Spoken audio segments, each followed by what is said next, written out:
seguir con nosotros, los que se están conectando para ver a los fanáticos del doctor Gitterman y no pudieron ver la primera conferencia, se la recomendamos una vez que la tengamos montada en internet. Realmente empezamos el día de una manera fabulosa. Ya llevamos 8 conferencias de estas jornadas internacionales médicos. Entonces vamos a hablar de un tema muy importante que son las manifestaciones, las complicaciones cardiovasculares y COVID-19, y traemos para ello un cardiólogo de excelencia, amigo, personal, excelente cardiólogo con el cual hemos manejado muchos casos.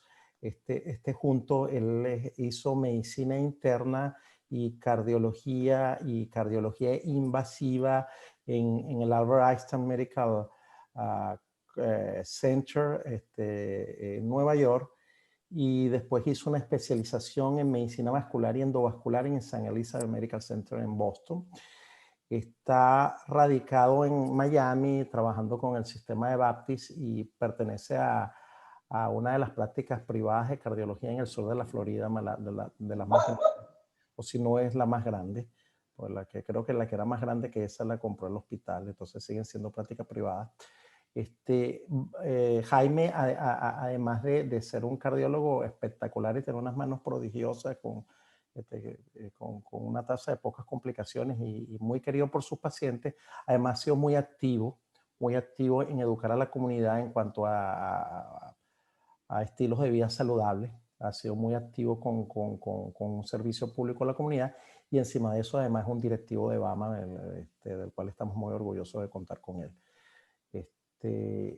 Sin más que decir, Jaime, los micrófonos son tuyos, eres el dueño de esta hora, y por favor puedes comenzar cuando quieras.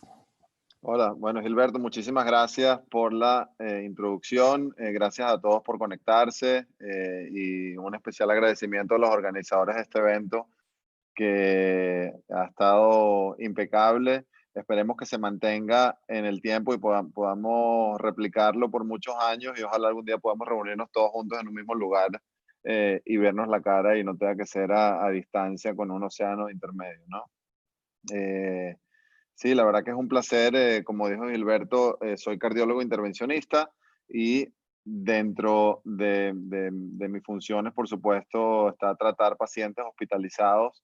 Esto del COVID ha sido como una montaña rusa para los cardiólogos, porque al principio pensamos que no nos iba a afectar directamente, sino íbamos a darle soporte a especialidades como infectólogos o intensivistas que iban a estar o que estuvieron y están al frente de la batalla. Después nos damos cuenta que esta enfermedad afecta directamente al sistema cardiovascular y estamos más involucrados de lo que esperábamos, ¿no? Entonces eso nos obliga a educarnos y a tener los mejores conocimientos para poder tratar a estos pacientes eh, que presentan con esta enfermedad. Déjame, ok, voy a compartir mi pantalla.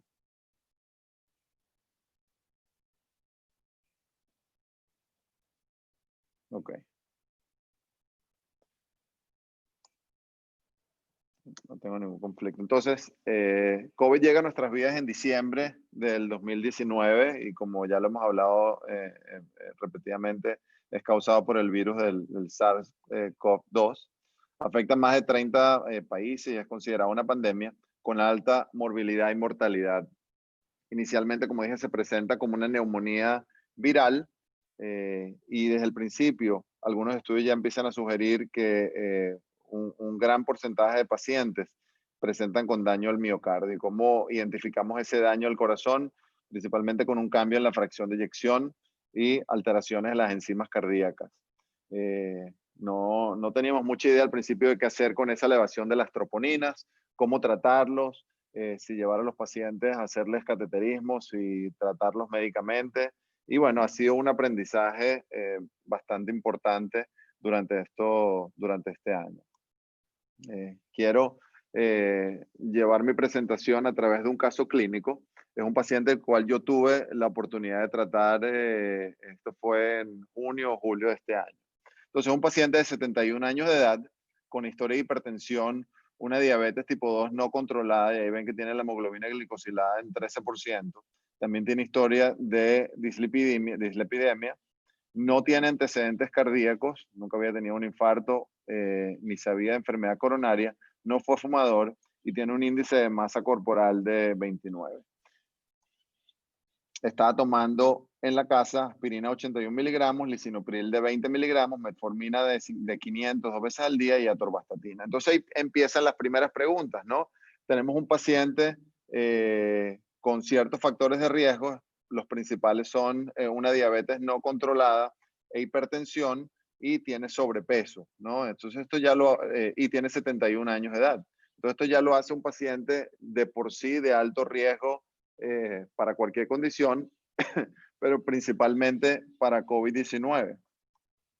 Y nos preguntamos qué hacer con sus medicinas, sospechando que puede ser COVID. Y esa fue una de las primeras preguntas que surgieron al inicio de la pandemia, es qué hacer con los inhibidores de la enzima convertidora en angiotensina. Paramos el lisinopril, mantenemos el lisinopril, y esto fue estudiado en Brasil con 659 pacientes en el estudio BRACE Corona, que fue presentado en el Congreso de la Sociedad de Cardiología Europea, donde confirman que no hay diferencia en el pronóstico en pacientes que toman este tipo de medicamentos contra pacientes que no lo toman, ¿no? Y la pregunta viene dada porque como sabemos que el virus entra al cuerpo por los receptores AC2 que están en pulmones, intestino, corazón y otros órganos, y se sospechaba que el uso de estos medicamentos pues podría afectar negativamente la enfermedad. Ya sabemos que esto no es así, que hay que mantener el uso de estas medicinas, porque una hipertensión no controlada pues sí podría afectar negativamente el pronóstico de pacientes que presentan con COVID-19. La otra medicina que toma el paciente es aspirina, y también hicimos muchas investigaciones para determinar qué hacer con la aspirina en pacientes. Y esto era antes de saber que COVID-19 afectaba tan negativamente el sistema cardiovascular y predisponía a coagulación, una hipercoagulabilidad en los pacientes, ¿no? Y aunque no hay estudios randomizados, se empiezan a hacer, y está este estudio donde están hablando del efecto protector de la aspirina en pacientes con COVID-19, y ellos sugieren que la aspirina puede afectar la inhibición de la replicación viral. También la aspirina, como sabemos, tiene un efecto anticoagulante y un efecto antiinflamatorio, ¿no? Entonces, bueno, en base a estos estudios, decidimos mantener al paciente en lisinopril y decidimos mantener al paciente en aspirina. El paciente presenta a un hospital A, que no es el hospital donde yo trabajo, con falta de aire, tos y fiebre. Se le hace el diagnóstico de COVID-19. El día 2 presenta dolor de pecho e insuficiencia respiratoria y requiere intubación endotraqueal. Durante todo este proceso se complica con un neumotórax durante la inserción de una línea central, pero a pesar de eso se mantiene hemodinámicamente estable. Se le practica un electrocardiograma en ese momento, que es el que les presento aquí, donde vemos clara elevación del segmento ST en cara inferior en 2, 3 y ABF, con cambios recíprocos en 1 y ABL, pero también vemos elevación de lo que llamamos el punto G, el punto J en B3, AB6, con posible depresión del segmento PR, ¿no? Entonces, para los no cardiólogos, elevación del segmento ST sugiere una oclusión aguda de la arteria coronaria derecha, pero también esta elevación difusa del segmento ST con depresión del segmento PR también podría sugerir pericarditis o miopericarditis, ¿no? Aquí les presento el electrocardiograma de base del paciente, arriba, y el electrocardiograma en el momento que sufría dolor de pecho, y se ve que hay cambios claros y que son cambios nuevos, que es importante reconocer, ¿no? Estos son algunos laboratorios importantes de la presentación del paciente. La troponina estaba en 4, el BNP estaba alterado en 2300, también tenía el dímero D alterado en 2.09, tenía una creatinina normal y tenía el LDL en 128. Entonces, ¿cómo afecta el COVID-19 al sistema cardiovascular? Pues sabemos que puede haber un daño directo al miocardio, ya sea por hipoxemia o alteraciones hemodinámicas. Algunos de estos pacientes tienen sepsis y esa hipotensión pues podría causar una alteración en la demanda de oxígeno por el músculo cardíaco. También sabemos que el virus pues puede afectar directamente al miocardio y en hasta 35% de pacientes se ha detectado virus en muestras de autopsia en el corazón.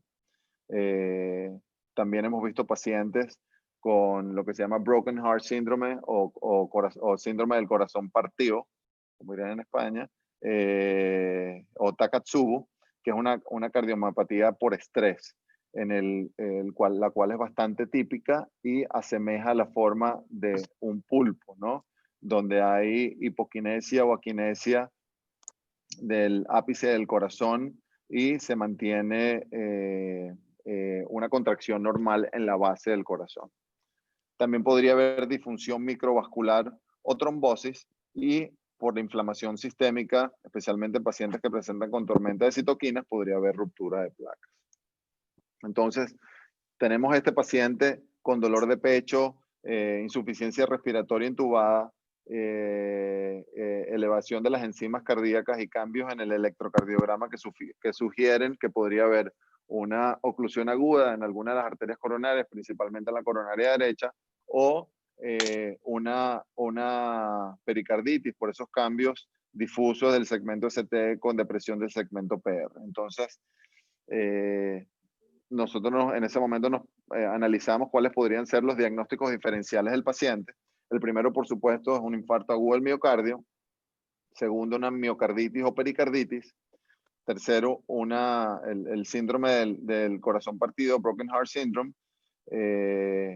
Y pasamos a otros diagnósticos posibles, como una disección de la aorta, aneurisma, aunque el paciente tiene historia de hipertensión, en ese momento está normotenso, o un embolismo pulmonar por el dímero positivo, aunque le hacen en el hospital A un Doppler venoso y es negativo para DVT, ¿no? Para trombosis venosa profunda.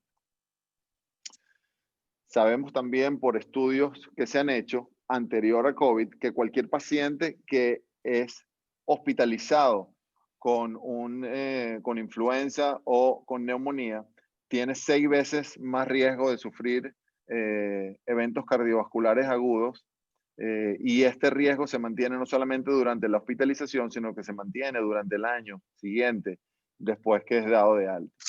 Y por eso el rol de la vacunación para influenza, porque no solamente estamos previniendo enfermedades pulmonares infecciosas, sino estamos también de cierta manera o indirectamente disminuyendo el riesgo de eventos cardiovasculares agudos. Entonces, analizando un poco la elevación de las enzimas cardíacas, eso nos podría sugerir un infarto al miocardio tipo 1, que es causado por una ruptura de placa ateroma, es el infarto que los cardiólogos intervencionistas tratamos con stents. Podría sugerir también un infarto miocardio tipo 2, que es un desbalance en la demanda y aporte de oxígeno, que viene dado por taquicardia, por hipotensión, en pacientes que sufren de sepsis. Este tipo de infartos se tratan generalmente médicamente tratando el origen del problema, corrigiendo la taquicardia, corrigiendo la hipotensión y corrigiendo la infección. Elevación de las enzimas cardíacas también podría sugerir una miocarditis o, como dijimos anteriormente, cardiomapatía de estrés. También muy importante en COVID-19, sobrecarga del ventrículo derecho en pacientes que presentan con tromboembolismo pulmonar. Eso causa distensión del ventrículo derecho y hay presentación con elevación de las enzimas cardíacas. Entonces, en un estudio de 187 pacientes con COVID-19, 66 pacientes venían con enfermedad cardiovascular. La troponina está elevada en 52 pacientes.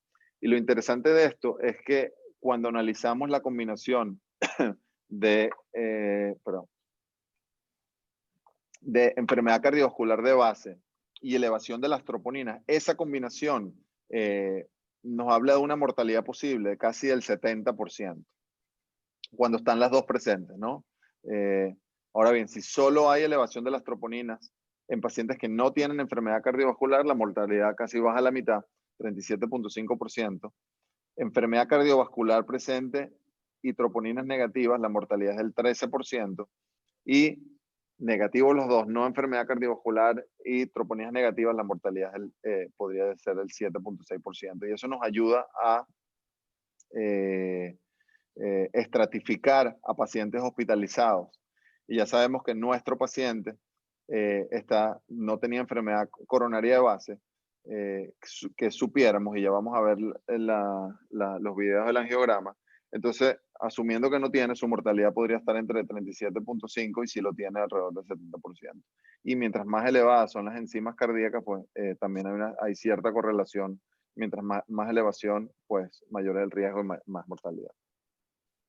Con respecto a miocarditis, es una enfermedad que es difícil de estimar, ya que la prueba de oro para diagnóstico, que es la biopsia endomiocardia, es poco usada, aunque autopsias en niños que mueren por condiciones cardíacas muestran que miocarditis puede estar hasta en 42% de los casos.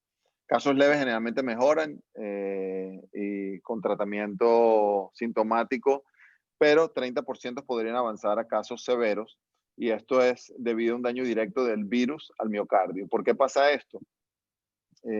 Principalmente con COVID, es una adherencia del virus a los receptores AC2. Eso genera o promueve una acumulación de angiotensina 2, y esa angiotensina 2 es la responsable de la remodelación del músculo cardíaco. ¿Cómo los hemos manejado? Aunque tengo que admitir que hemos visto pocos casos de miocarditis severa, pero se reporta el uso de esteroides en hasta 50% de los casos y inmunoglobulinas en 21%. Luego hay un soporte hemodinámico, ya que estos pacientes pueden entrar en shock cardíaco, y en pacientes que lo toleran, pues el uso de betabloqueantes o inhibidores de la enzima convertidora en angiotensina o ARBs. Entonces, el tratamiento de infartos. En pacientes en estado crítico, como el que yo les presento, generalmente el pronóstico es malo y el tratamiento puede ser con reperfusión con trombolíticos o intervención coronaria. En pacientes más estables, por supuesto, el pronóstico es mejor y idealmente la reperfusión debería ser con intervención coronaria. Entonces, hemos pasado y hemos tenido preguntas de cómo tratar a estos pacientes de una manera más efectiva. Y al principio de la pandemia, de marzo a mayo, pues teníamos la tendencia a utilizar terapia lítica, ¿no? Y eso principalmente era porque no había suficientes equipos de protección para los médicos, o pensamos que no iba a haber, y no teníamos salas de cateterismo preparadas para atender a pacientes con COVID-19. Y por supuesto estaba el miedo de todo el mundo de enfrentarse a un paciente con COVID-19. Entonces, en muchos de los hospitales, incluyendo el nuestro, decidimos que pacientes que tuvieran indicación para reperfusión y no tuvieran contraindicaciones para terapia lítica, pues este iba a ser el tratamiento ideal, ¿no? El tratamiento de elección. Luego, de junio a agosto, decidimos que dependiendo del caso íbamos a hacer intervenciones coronarias sobre terapia lítica. Ya en este momento había suficientes equipos de protección, ya teníamos salas de cateterismo preparadas con presión negativa para atender a estos pacientes. Y desde septiembre, la mayoría de las sociedades médicas que involucran a cardiólogos recomiendan intervención coronaria como tratamiento ideal para pacientes que presentan con infarto agudo al miocardio. ¿Y por qué es eso? Primero, porque sabemos por estudios anteriores el alto número de fallas o de reperfusiones incompletas en pacientes que han sido tratados con terapia lítica. Y algo muy importante también es que los pacientes que tienen COVID-19, como el nuestro, pueden presentar con imitadores de infartos que no necesariamente representan un infarto tipo 1, que es por una ruptura de placa y por la formación de un coágulo que obstruye una arteria coronaria. Entonces estaríamos dándole terapia lítica a pacientes que en verdad no lo necesitarían, con todas las posibles complicaciones que eso puede traer. Lo importante es que de marzo hasta, yo diría, junio, no vimos ningún infarto. O sea, infartos con elevación del segmento CT. Las salas de cateterismo y las emergencias estaban prácticamente vacías de pacientes con problemas cardiovasculares, y eso, hablando con nuestros colegas en todo el mundo, fue algo homogéneo. Los pacientes tenían miedo de ir a las emergencias, los pacientes, y de hecho se estudió, durante estos meses hubo la mayor tasa de muertes en casa, ¿no? Se encontraron muchísimos pacientes que murieron en casa porque preferían evitar una emergencia y aguantarse el dolor de pecho, aguantarse el dolor abdominal, antes que la posible contaminación o contagio por COVID-19 en hospital. Así que creo que nosotros nada más le dimos terapia lítica a un paciente, y el resto de los pacientes fueron tratados ya en la sala de cateterismo con intervenciones coronarias. Lo otro importante es el manejo de anticoagulación en pacientes hospitalizados con COVID-19. Sabemos por autopsias la alta incidencia de trombos, que se pueden ser macro y micro, principalmente en el sistema venoso, causando tromboembolismos pulmonares, y micro, que podrían hasta causar, como ha sido descrito varias veces, ACVs y infartos agudos al miocardio. Luego la coagulopatía causada por COVID-19, que es principalmente por inflamación, y esa inflamación puede causar trombosis. Y habían ciertos estudios observacionales que sugerían los beneficios de anticoagulación. No sabíamos la selección, duración y dosis. En este estudio hecho en Mount Sinai, en Nueva York, con más de 4.000 pacientes, claro, un estudio observacional y no randomizado, evalúan a pacientes que fueron admitidos en edades comprendidas entre 53 y 73 años. 44% de los estudiados fueron mujeres y 27% fueron latinos. Y concluyen que pacientes tratados con anticoagulación tienen menor riesgo de mortalidad e inclusive menor riesgo de intubación. A pesar de que fueron tratados agresivamente con anticoagulantes, el riesgo de sangrado generalmente fue bajo, pero es importante destacar que todavía faltan estudios randomizados para saber exactamente la duración después que los pacientes salen de terapia intensiva, si se mantiene la anticoagulación, inclusive cuando los pacientes son dados de alta. Esperemos que esos estudios vengan pronto.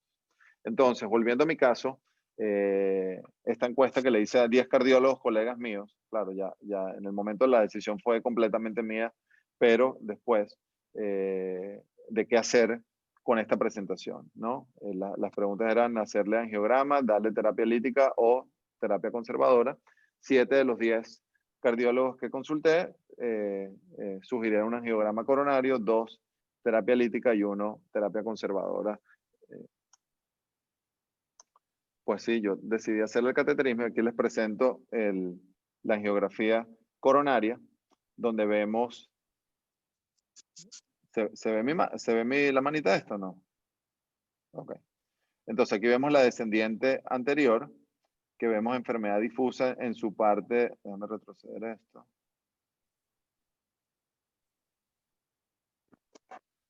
Entonces vemos enfermedad difusa en la parte media de la descendiente anterior. Aquí vemos una de las ramas de la descendiente anterior, que es la diagonal, que también tiene enfermedad difusa. Y antes de entrar en esta parte, ya solamente viendo esto, ya sabemos que sí, el paciente tiene enfermedad coronaria de base, ¿no? Esto que está aquí en la parte media de la descendiente anterior no es algo relacionado al COVID. Esto ya probablemente es por su diabetes descontrolada, hipertensión y colesterol alto. Entonces ya esto pone al paciente en una categoría de alto riesgo por las troponinas elevadas y enfermedad coronaria de base de casi 70% de mortalidad. Pero aquí en la parte distal de la descendiente anterior vemos un defecto de llenado la descendiente anterior debería de seguir hasta el ápex, y esto es por un trombo, ¿no? Un coágulo que está impidiendo el flujo sanguíneo. También vemos un defecto de llenado en la parte distal de la circunfleja, y aquí vemos la coronaria derecha. Entonces, importante, perdón. En la coronaria derecha es que en la parte media vemos enfermedad coronaria de base, y aunque en esta imagen no se presenta bien, aquí en alguna de las proyecciones se veía como un 60-70%, pero en la parte distal también vemos un defecto también causado por un coágulo que impide el llenado del PDA y las ramas posterolaterales de la coronaria derecha. Entonces, definitivamente sí, el paciente tenía enfermedad coronaria y tiene coágulos que están afectando 3 de las 3 arterias principales del corazón, aunque los cambios en el electro son principalmente de la coronaria derecha. Entonces, pasos a seguir: parar y tratar médicamente, intervenir la coronaria derecha en su parte proximal, donde había un 70% de estenosis, intervenir la coronaria derecha en la parte distal, donde estaba el coágulo, o intervenir la descendiente anterior en su parte distal, donde también había un defecto de llenado. En ese momento, y les acuerdo a los que no son cardiólogos, este tipo de infartos que se llaman infartos del segmento ST, pues hay que tratarlos relativamente rápidos, ¿no? Aquí en Estados Unidos no, y en el mundo nos ponen lo que llaman door to balloon, de la puerta al inflado del balón, tiene que ser en menos de 60 minutos. Y generalmente son decisiones rápidas, aunque por supuesto tienen que ser bien pensadas. Lo que yo decidí en ese momento fue tratar la parte proximal de la coronaria derecha, donde había un 70% de estenosis, con un stent. Y aquí vemos que el resultado angiográfico de la parte proximal es bastante satisfactoria.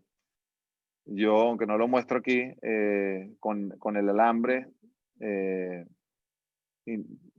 traté de mover o disolver o afectar el coágulo distal, pero generalmente esos coágulos distales son bastante difíciles de tratar, y bueno, al final decidimos solamente colocar el stent en la parte proximal y dejar la parte distal para tratamiento médico, incluyendo la coronaria derecha, la circunfleja y la descendiente anterior.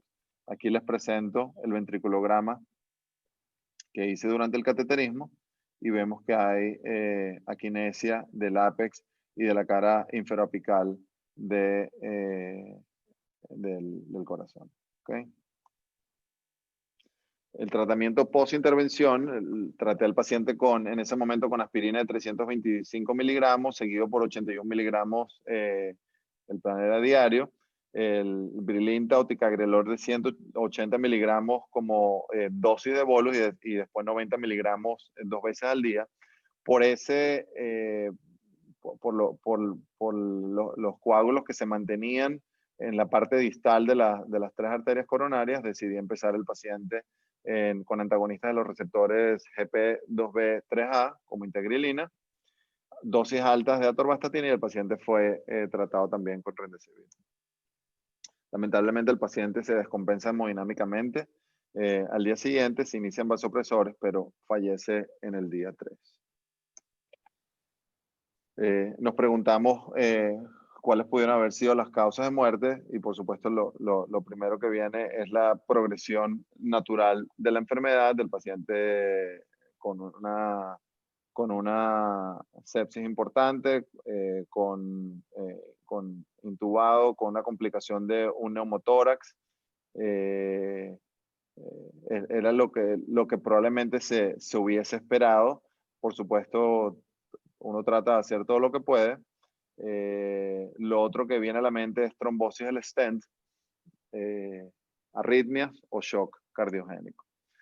Y quería mencionarles la trombosis de stent o stent trombosis. Es una de las complicaciones más temidas de los cardiólogos intervencionistas, en donde un stent recientemente implantado se cierra por coágulos, ¿no? Aunque en pacientes no COVID es una complicación muy poco común, pero que cuando pasa tiene una mortalidad que puede llegar hasta el 40% de los primeros 30 días. Los factores de riesgo son generalmente diabetes, insuficiencia renal, fallos en la terapia antiplaquetaria en aquellos pacientes que no toman la aspirina, el clopidogrel o el ticagrelor como fue recomendado. Y podría haber también problemas en la implantación, una implantación deficiente del stent, donde no fue completamente apuesto a las arterias, a las paredes de la arteria coronaria. No hay suficientes estudios que demuestren un riesgo aumentado de trombosis en stents en pacientes con COVID, aunque por todo el problema de hipercoagulabilidad podríamos asumir que sí existe. La tormenta de citoquinas en aquellos pacientes que lo sufren, pues sabemos que promueve la cascada de coagulación y activa las plaquetas, y son estas plaquetas las que podrían causar la trombosis del stent.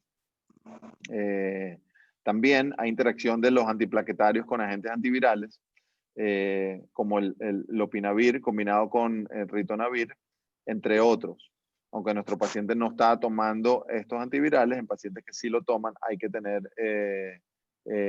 mucho cuidado de qué antiplaquetarios usar, y para estos casos es preferible el uso de prasugrel sobre clopidogrel o ticagrelor. Arritmias. En pacientes hospitalizados con coronavirus, hasta 17% podrían presentar arritmias. Los pacientes en terapia intensiva que están monitoreados, hasta 40% podrían presentar arritmias.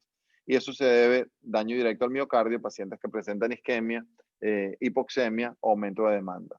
También efectos secundarios de medicina, especialmente al principio, donde muchos de los pacientes estaban siendo tratados con hidroxicloroquina combinado con acitromicina, pues esto promovía una prolongación del segmento QT y podía producir arritmias ventriculares. Aunque no pareciera ser las arritmias no pareciera ser un efecto directo del virus. Ya para entrar en conclusiones, las manifestaciones cardiovasculares de COVID-19 podrían imitar varias condiciones clínicas, especialmente varias condiciones clínicas cardíacas, y es difícil saber a qué nos estamos enfrentando si no utilizamos pruebas diagnósticas, y de las pruebas diagnósticas más efectivas, por supuesto, es el cateterismo cardíaco, donde podríamos, con un riesgo relativamente bajo, a menos que se intervenga, pero el riesgo de un cateterismo cardíaco es generalmente bajo, y podríamos identificar si es un infarto agudo del miocardio y tratarlo en caso que haga falta, o presumir que podría ser afecciones directamente al músculo cardíaco, como miocarditis o pericarditis. Hablamos también, y esto es importante, que la historia de enfermedad coronaria aumenta la morbilidad y mortalidad en pacientes con COVID, especialmente si está asociado con elevación de las enzimas cardíacas. En caso de sospechar infarto agudo del miocardio, considerar terapia invasiva, y esto ha sido demostrado en estudios, como terapia de primera línea, y la importancia de anticoagulación y terapia antiplaquetaria. Esos son los mensajes que quería transmitirle hoy. Por supuesto, seguimos aprendiendo y seguiremos tratando pacientes con COVID-19, aunque esperemos que ya en las próximas semanas la vacuna pues permite que haya una disminución de la incidencia de casos y complicaciones causadas por este virus en nuestra sociedad. Así que por ahora eso es todo lo que tengo para compartir, pero abierto para cualquier pregunta que tengan en este momento. Muchísimas gracias. Bueno, muchas gracias a Jaime. Primero por compartir este caso tan difícil que te tocó, y recuerdo que lo conversamos en su momento, pero también por la excelente revisión de la literatura que tuviste, ¿verdad? Que hiciste un trabajo estupendo, y te doy las gracias por compartirlo. Mira, necesito, Jaime, que estás de que cierres Cierre es una persona que no está cerrando, no está respetando el tener, este, tú Sí. ahorita como host, sácate Oscar Molina, por favor, ciérramela o sácamela.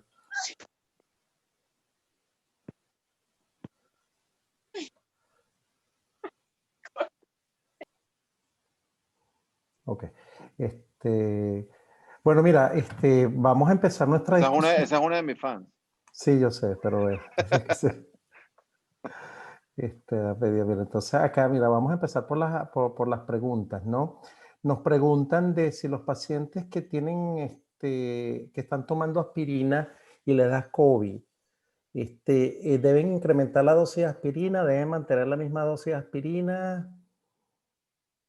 Sí, muy buena pregunta. Y lo que nosotros hacemos, aunque no hay estudios randomizados, es pacientes que ya vienen tomando aspirina y la dosis que generalmente sugerimos 81 miligramos, porque estudios anteriores no han demostrado ninguna diferencia en dosis bajas o dosis altas de aspirina para prevención de eventos cardiovasculares. Lo que se ha demostrado, dosis altas es mayor riesgo de sangrado.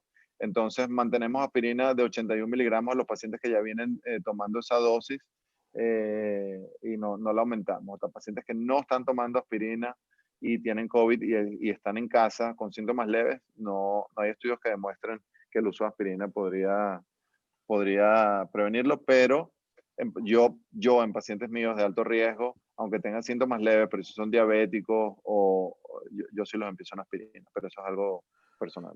Y si tienen un síndrome coronario agudo y lo tratan, va a salir con indicación. En el caso de tu paciente con el STEM, va a salir con Sí, tratamiento completo para prevenir la restenosis del STEM y lo otro.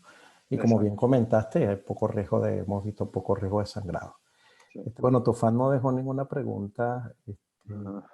Bueno, eso yo creo que lo están comentando de la aspirina a nivel domiciliario y eso ya lo comentaste. Una pregunta desde España de una patóloga excelente que conocemos. Están hablando en la sesión de patología que si puedes comentar algo de la lesión endotelial, si has visto algo en cuando analizan la placa, estudios anatomopatológicos que quieras compartir con nosotros. La verdad que yo no he tenido la oportunidad de estudiar, no estoy al tanto de,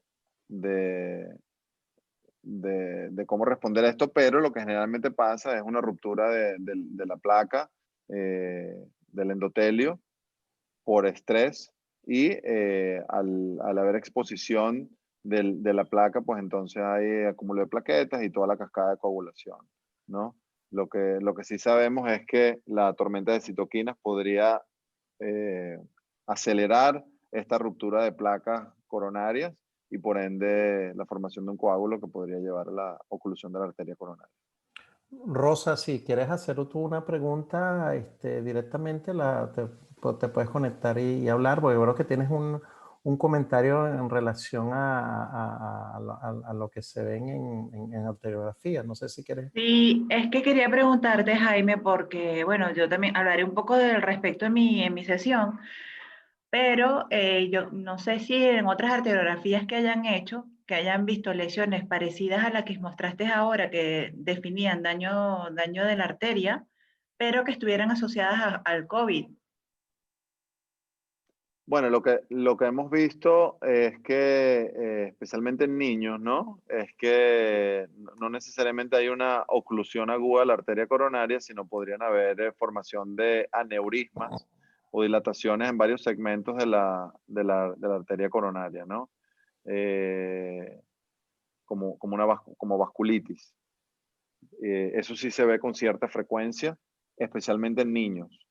Yo personalmente no lo he visto. Los pacientes con los que o los que he manejado son pacientes que presentan sí con infarto agudo al miocardio, elevación del segmento CT y lo que lo hace más difícil es que hemos visto en varios casos eh, eh, como el que presenté, ¿no? Que no hay una lesión focal o le sacas el coágulo y le pones un stent, sino que podría afectar a varias de las arterias coronarias, especialmente su parte distal, y tratamiento de la parte distal coronaria es muy difícil. O sea, ahí no se pueden poner stents, es más complicado poner stents.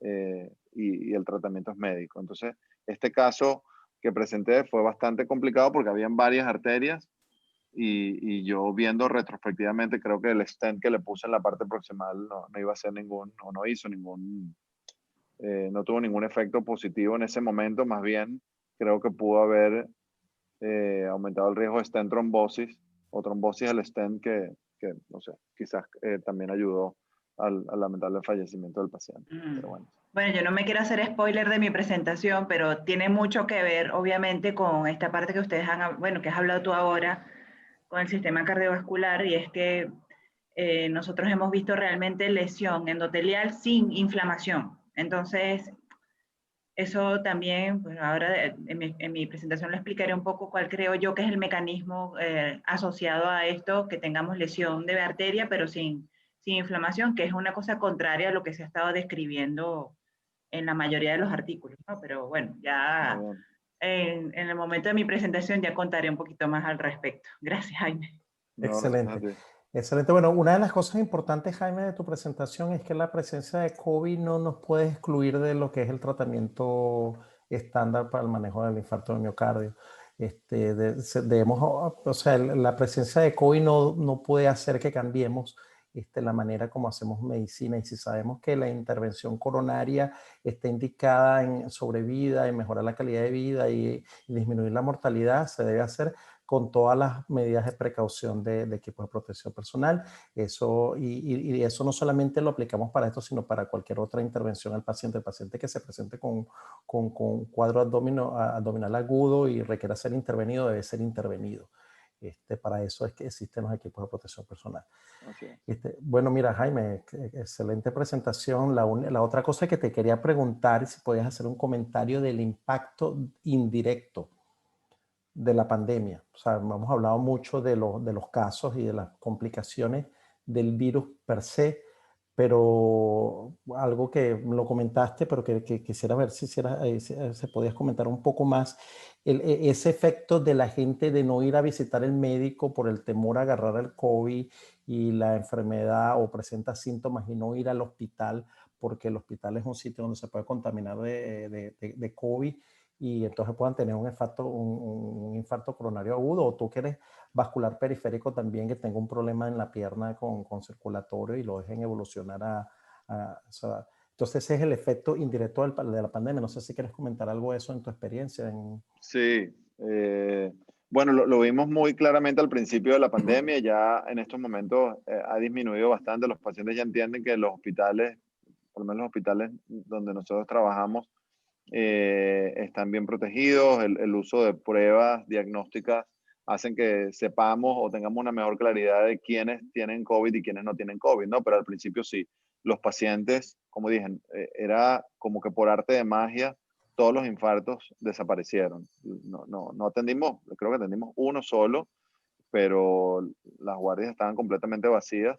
Pensamos que era un milagro, pero no, después nos dimos cuenta que es que los pacientes se quedaban en casa aguantando el dolor de pecho, el dolor abdominal, que podría ser un infarto o inclusive un apendicitis, y llegaban ya con un apéndices perforados, etc. Entonces sí, hubo una gran cantidad de pacientes que lamentablemente fallecieron o tuvieron complicaciones no reversibles por infartos, por no atenderse rápidamente o no atenderse del todo.